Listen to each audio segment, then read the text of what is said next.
Good afternoon. Welcome to the 7th Annual Choose Respect March. I want to thank you all for marching today. You know I'd be there with you if I wasn't here in Juneau.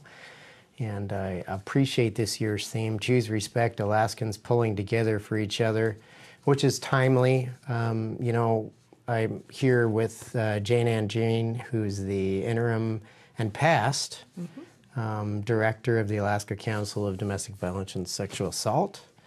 You know, Jayne, I have to say, you look at the numbers, 40% of Alaskan women experience intimate partner violence, 33% of Alaskan women experiencing sexual assault, and 50% of Alaska women experiencing either intimate partner violence or sexual assault or both. I think a lot of these issues are tied together when you think about the negative statistics in Alaska, and I include domestic violence, sexual assault, suicide, alcoholism, opioid and drug abuse, all connected, a lot having to do with adverse childhood experiences. So how are we doing? Can we make a difference? Are we gaining ground? And I'm asking you that. I have the Alaska Justice Statistical Analysis Center fact sheet from the University of Alaska. It shows upticks of reported crimes in both rape and aggravated assault. That's the big question. Are we making a difference, and what can we do to make more of a difference? Well, Senator Micciche, you are asking really good questions. I think one of the things that we need to be clear about, first of all, is these are very underreported crimes. They're not things that people want to go to the police about. So when we try to compare population-based statistics, the earlier statistics you were citing, and the reported, there's a big difference there. The good news is we are seeing significant decreases here in Alaska, although we're still at the top as far as the states across the country. We saw a 30+% decrease in both domestic violence and sexual assault rates, according to the Alaska Victimization Survey that was conducted statewide in 2010 and then 2015.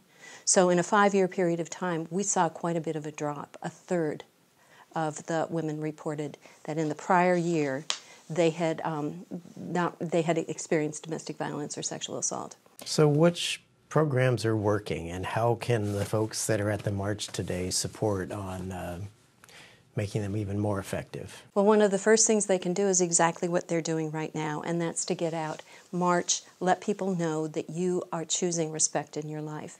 The state statewide has been doing a lot of primary prevention work since 2009, and so we have programs like Coaching Boys into Men, where coaches are becoming a part of the solution and working with their teams to promote respect.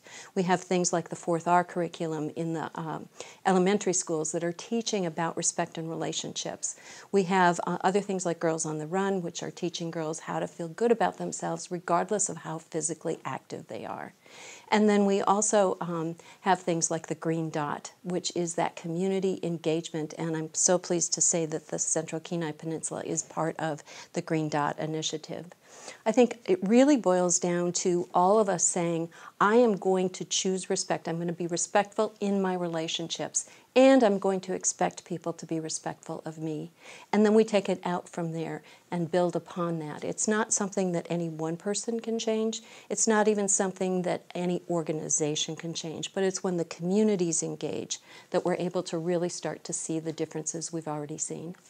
Well, we're so fortunate to have Sherry and the folks at the Lee Shore Center in our community, and to all of you for being out there today. We're working on several processes this year. We have a Title IV rewrite of the alcohol statutes, working on correcting some of the issues with Senate Bill 91, which is Senate Bill 54 this year.